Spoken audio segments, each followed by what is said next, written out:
Hello বন্ধুরা, তোমরা সবাই কেমন আছো? আশা করি ভালো আছো। আমি অনেক ভালো আছি। তো আজকে চলে আসলাম, আমরা পিকনিক করছি। এখন রাতে সবাই মাঠে ঘুরতে গেছে, মাঠে খেলা হচ্ছে, আর আমি এখানে বসে বসে রান্না করছি। এখন এখানে ডিমের ঝোল, ভাত, শাক হচ্ছে। এদিকে এখন আলু কষাচ্ছি। এই যে আলু কষানো হচ্ছে।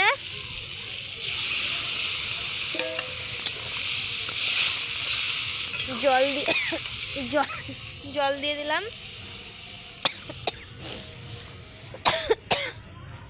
এদিকে শাক রান্না হয়ে গেছে, চালটা এখনো ধোয়া হয়নি, চাল ধোয়া হবে। এদিকে ভাতের হাঁড়ি রেডি, আর এখানে ডিম ভাজা রেডি। এখানে ডিমটা দিয়ে দেবো, জলটা ফুটলে। ডিমের ঝোল, ভাত আর শাক রান্না হচ্ছে। চলো খাওয়া দাওয়া করে আবার দেখা হচ্ছে পরে।